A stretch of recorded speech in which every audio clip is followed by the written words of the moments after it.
What's up, guys? Welcome back. Today I am doing a video on a knife that needs no video from me. It is potentially the most classic of all classic knives, or at least the most classic family of knives, and that is the Reeve Inkosi.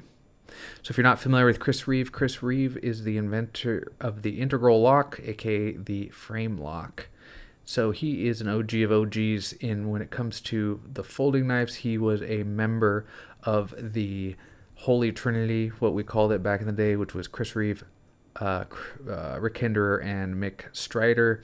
And they made up the best of the best when it came to non-custom knives for many years, and were considered the gold standard when I started collecting. The grails that people had were all Chris Reeve knives, Strider knives, or Hinderer knives, and they were very difficult to get.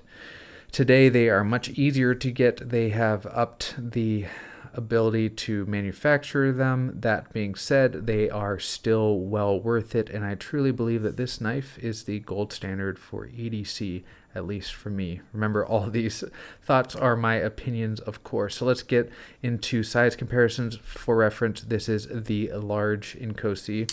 They make a small one, which is a 3-inch blade. This is just over 3.5 inches. This is the Inkosi next to a paramilitary 2 and a paramilitary 3. As you can see, it is definitely a full-size knife. Our guest size comparison knife today is an SMF. Since we are talking about Chris Reeve, I figured we'd pull in one of the other OGs of the Holy Trinity of American knife making. The SMF is pretty significantly larger, not significantly, it is definitely larger than the large Inkosi. So this is definitely a full-size knife at just over 3.5-inch blade. It is a titanium frame lock. As you can see, it utilizes Allen key hardware for the whole knife, and it is running on phosphor bronze washers, as you can see there. This one happens to be an S35 VN. They do the Chris Reeve uses the hot steel. They're not quick about picking up steels. They're not going to be doing something really wild or unique in their steels like Strider will do, or many other companies, Strider most notably in this situation because they are one of the other Holy Trinity. But they will start using the hot steel and then stick to it for a while. So this one happens to be an S35 VN. I believe the birthday on this one is 2019. So now that I've gotten those details out of the way, let's take a little bit of a closer look at this knife. This knife is using a relatively thick blade stock and a hollow grind. I already said it's on phosphor bronze washers.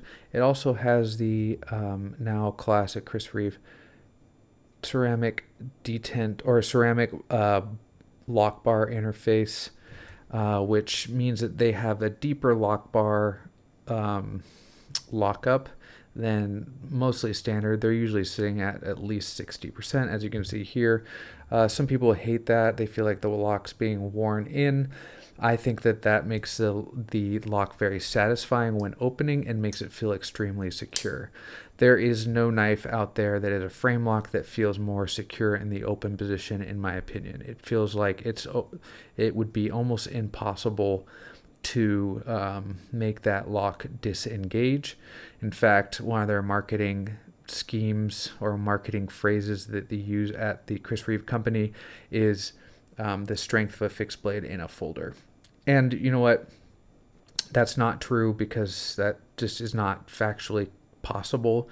But as far as a good phrase to use in marketing, and as far as, almost true, I think that's accurate. It feels that way for sure.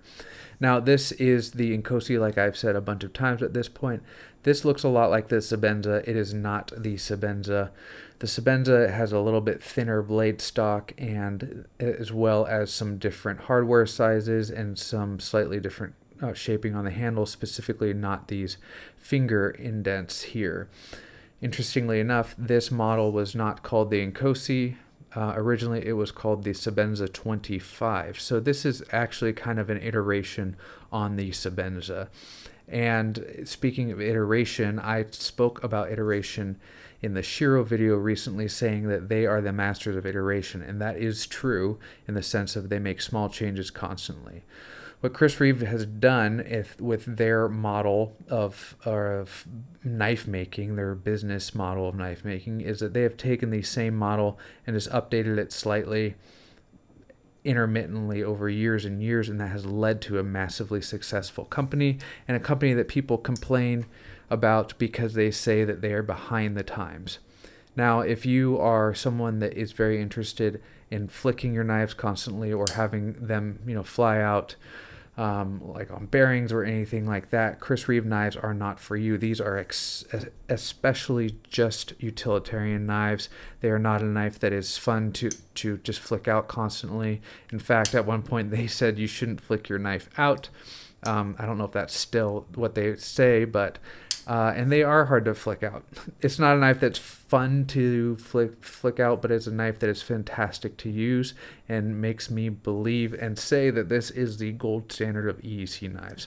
So with saying that, let's get into the discussion about the EDC score that I've been doing lately, which includes carryability, usability, and maintainability. First on the list is carryability. This got a 7 in carryability.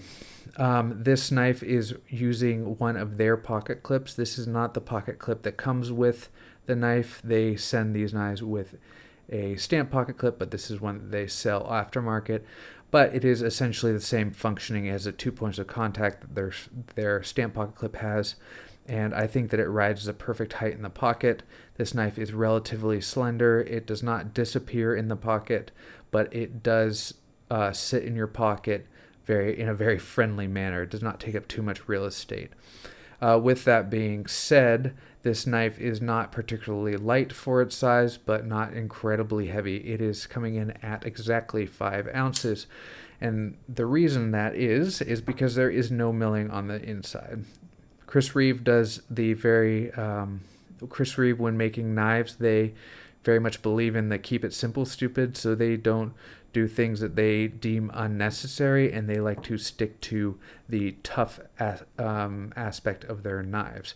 So this being the Inkosi as well, this is supposed to be the very tough version of the Sebenza, essentially, and actually has the thickest bit blade stock of all their folding knives, including the Umnumzan. So they just, I feel like that's part of that mentality in not milling out, and none of their knives are milled out on the inside. And like I said, they do small iterations every few years on these knives. Maybe the Sebenza 41 will have milling on the inside. I don't know. But for this knife, it feels like it has authority. It doesn't feel too heavy. So I gave it a 7 because I feel like it carries great with this. With any of their pocket clips, it is not going to go anywhere in your pocket. It doesn't take up too much room. And for the amount of knife you're getting, it really is not taking up much real estate, like I said. Next up, for usability, I gave this an 8. And you might be wondering why I gave this an 8. It seems like a pretty simple knife. And I brought up in the last video that I prefer generalist knives. And these scores are not a score that people voted on. This is purely a score out of my brain. And honestly, I think this is one of the most usable knives on the market, or one that I have owned. And I've owned much cheaper and much more expensive knives in all form factors, whether it be very utilitarian or fancy or whatever. And I think that this is one of the most usable knives that has ever been created, and that is because of, one, the simple blade shape. You can get it in other blade shapes that are also fantastically usable, but this is my preferred in the drop point. And 2, the kind of secureness of this knife. When this knife is open, I brought this up earlier, it feels like it is a fixed blade. I feel no guilt ever using this knife, or worry when using this knife.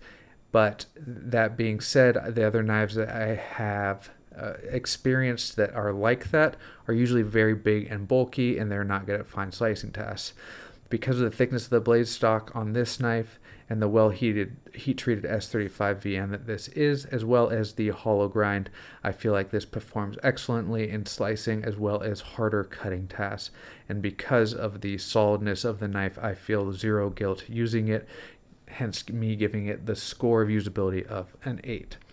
So I feel like, saying these things, it makes me very kind of old school sounding, and I understand that Chris Reeve has been around forever and people love to hate them because they're not innovating, but they were the original innovators, and they still, in my opinion, do these simple things best.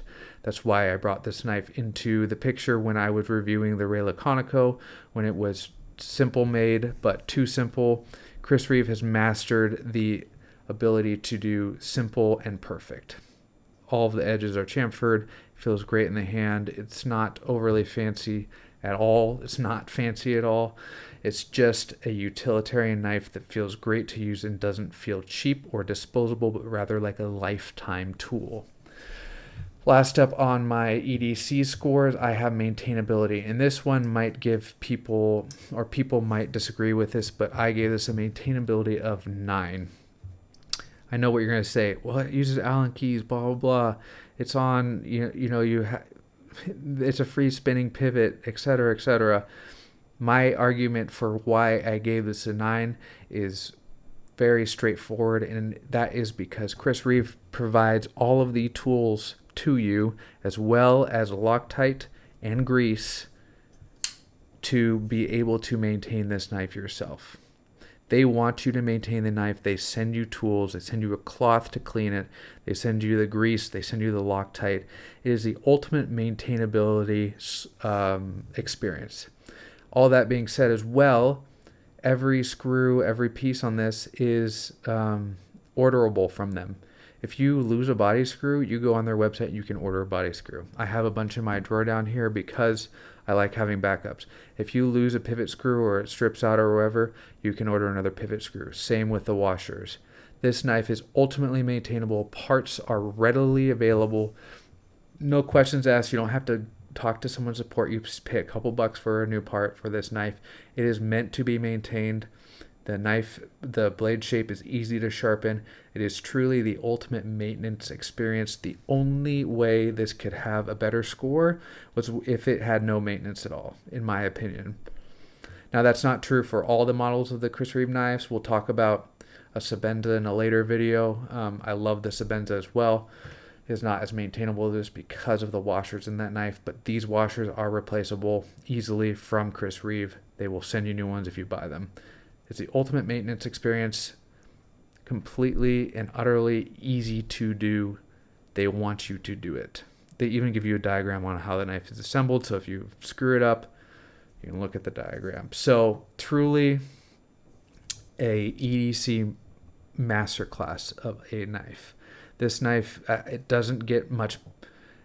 Actually, I will say definitively, it does not get more usable than this knife in the knife world. This is the pinnacle of usable knives. It's all extra fancy from here on out. Above this, knives are bought for the craftsmanship or the fanciness. I always talk about I've talked about frequently how knives don't get more useful as they get more expensive, but I think this is that peak of that mountain. This was a really opinionated video about a knife that has been around for a long time and people are bored of seeing. This is a boring knife in the grand scheme of things. Everybody's had an Inkosi and a Sebenza or an Umumzan, but they have a reputation for being so good because they are that excellent. And I truly believe that this is the gold standard of EDC knives. I hope you enjoyed this video. If you disagree with me or if you agree with me or if you have anything you want to say, please leave it in the comments. I love when people comment. I respond to all of them, and I appreciate you watching. Thank you for being here, and I'll catch you on the next one.